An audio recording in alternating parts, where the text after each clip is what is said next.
To go and serve in the Russian army was, according to my father, almost a sentence of death.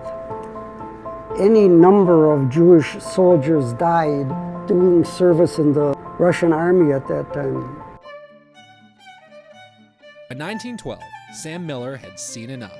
With some of his fellow countrymen, he left Lithuania and began the journey to the country that would become his new home. He brought with him only what would fit in his hands.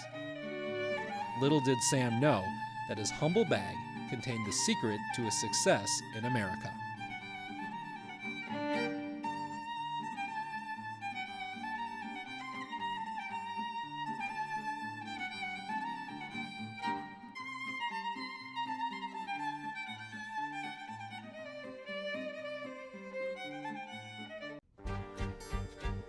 Sam arrived in Minneapolis carrying only his bag and the valuables within it. He got a job as a peddler at a local bag company. Little did Sam know that one bag would eventually lead to several more and provide a future for himself and for his family. The Miller Bag Company became one of the most successful bag companies in Minneapolis. As the operation began to flourish, Sam started to use his wealth to invest in local properties. The bag company allowed Sam to educate himself and eventually pass on his knowledge to his sons. His sons used that knowledge to make successful decisions of their own.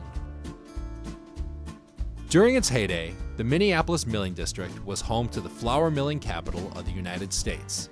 In 1992, it was just another area filled with vacant lots and empty space. Many people saw no hope and avoided the area, except for Beryl and his family. I remember very well saying and thinking that we were going to give the kind of a job in the development of this building and its business together with it so that we could make a success of it. So he and his brothers went to work renovating the building. They worked with the tenants to understand their needs and in turn made friends along the way. We just seemed to develop the kind of an interest with our tenants that they liked too. That happiness soon translated into results. You know, by about maybe the third or fourth year, we developed a 100% occupancy. And results in the area eventually followed. This is something that no one would have believed 20 years ago when there was just a lot of vacant lots and empty space alongside this riverfront area, that there would be such development of housing and businesses and that it would be so vibrant. Today, the investment continues to see results. Results Beryl can't put a price on. We just have a relationship with everybody. Everybody gives me the nicest hello, and Craig tries in minutes to get anything fixed, and that's what we do, and I guess people like it. I think my dad enjoys coming to work in this building and seeing the tenants on a daily basis and having the tenants say, "Hi Beryl, how are you? How was your weekend? How was your day?" It's been a great source of happiness for him, and with Eve, you know, being there, my sisters, the fact that members of the family have been there, and you know, that it's been sort of a family corporation, I think that makes him really happy. While focused on the present, he constantly is reminded of the past.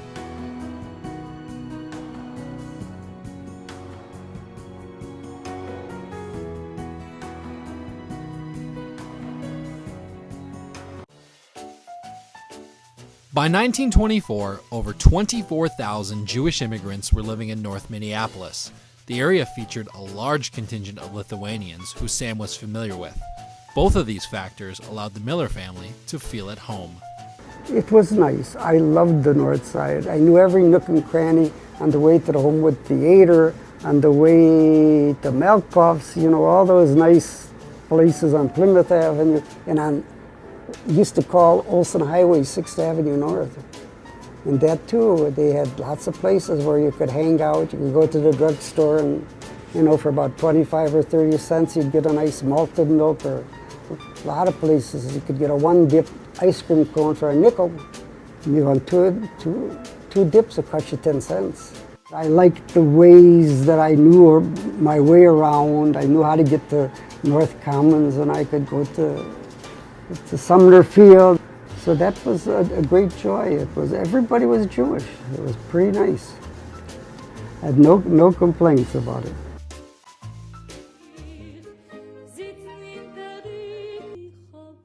My father was, first of all, a very hard-working man.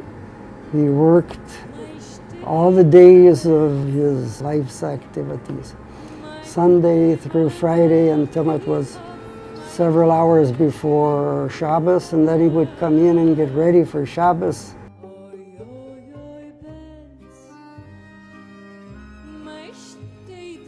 Shabbos was Shabbos. Nobody worked on Shabbos. On a day of a holiday, you went to shul. For the Seders, you had your Seder at the house. Everybody, all the kids would be there, or the family would be there. That was the way we lived, and that's the way we were grown up and taught to live.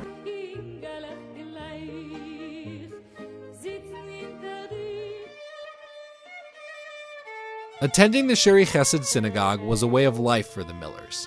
The synagogue was home to some of the fondest memories for 3 generations of the family.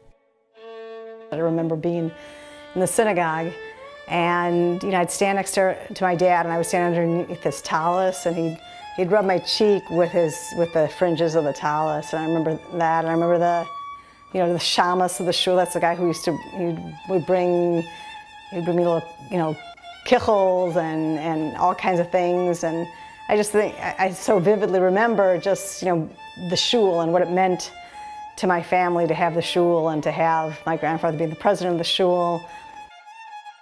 The shul was comprised of Lithuanian immigrants like Sam. Members confided in him so much that he eventually became president. He remained in that position for 26 years until his death. His involvement enabled his fellow countrymen and women to foster community and feel at home. Above all, the shul allowed the Miller children to connect with Judaism.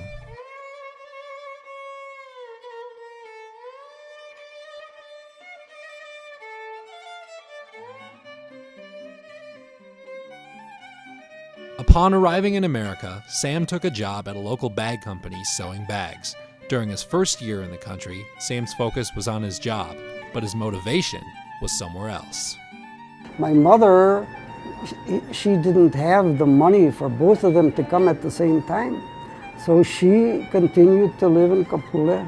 And in a year's time, working in Minneapolis in the bag company that he was in, he saved $100. And $100 is what it cost to bring his wife over from Europe. Molly arrived safely in Minneapolis. Success followed Sam at work as he bought the bag business he once worked at and later turned it into a family operation. Ben drove the truck, and there was a garage where we kept the truck. And Marty was good on helping my father with books, and Pa taught me how to sort the bags. And so we learned. I can even remember teaching people of how to take care of a bag business. While working at the bag company, Beryl and his 4 brothers formed a lifelong bond. It was amazing how well they worked together, and if they did have any kind of an argument, it was always about a bag. It was about the zipper. Should it be a 3/8 inch zipper? Should it be a 2/8 inch? At the end of the day, they'd go home and then they'd get together for supper. They were always just a unit, and they couldn't understand. Like when Uncle Marty would say, people would say, ask him the question, how do you do it? They didn't understand how you couldn't do it. It just made perfect sense to them to be together. The brothers' relationship allowed them to continue their father's bag company after his death. They eventually honored their father's wishes by getting into real estate. Perhaps Beryl's biggest accomplishment came when he met a special lady.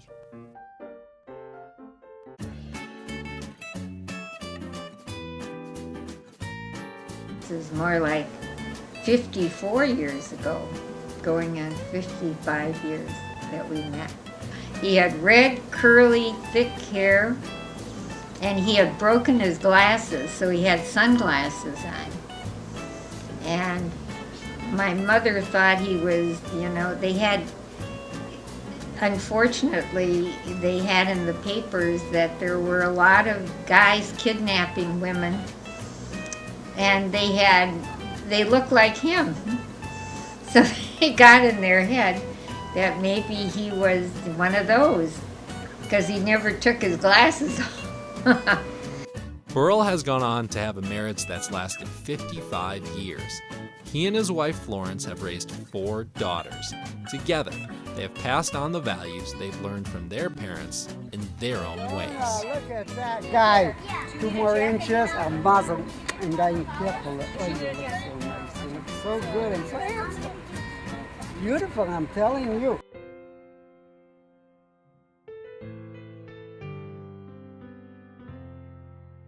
There's a saying from Pirkei Avot, from Ethics of the Fathers, and it said, in Hebrew it is shali shalach v'shalach shalach, which means which mine is yours and which yours is yours. And anyone who knows my daddy, and especially his children and grandchildren, know that everything that he has, he wants to give to us.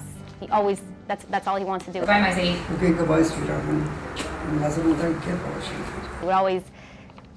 always just give us, just give, and didn't expect anything in return. He would always say, take it gesundheit. To hand him something, I would feel embarrassed, and he wouldn't want anything from us. He doesn't want to take from us, he just wants to give. And I know that I'm not the only one who feels this way. I know that I'm sure all my cousins and my brothers feel this way. Sure. We love you. What sweet, oh, that's so nice. You guys are nice. I mean, really. He's not a phony. Whatever he is, he shows, and it's real.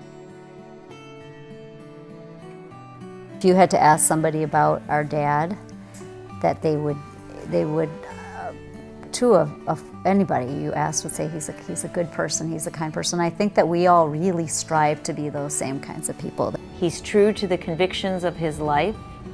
He believes in his principles, and he's loyal and true to the important things in his life, and he's an amazing father and grandfather. I would describe my Zadie as the most lovable and generous man that there is. Like, I've never really understood the meaning of he'll give the shirt off, someone will give the shirt off their back, but now that I know my Zadie, he'll give all the clothes on his body to someone that needs it. Honest, generous, and loving. Those would probably be the things that he exemplifies, and that something that people strive to become. It can be said that Beryl and his wife have lived a blessed life. Blessed to have been successful, to have carried on tradition, to have raised a family, and to see their family continue to grow. Together, they continue to experience the world to come. What it means to me is I can't even tell you what it means to me. I don't know how anything could have brought greater happiness and greater feeling of success in our lives than the grandchildren and my wonderful children together with the children they have born. Then Zoma said, "Who is wise? The one who learns from all people. Who is mighty? The one who subdues the evil inclination. Who is rich? The one who rejoices in his portion. Who is honored? The one who honors other human beings.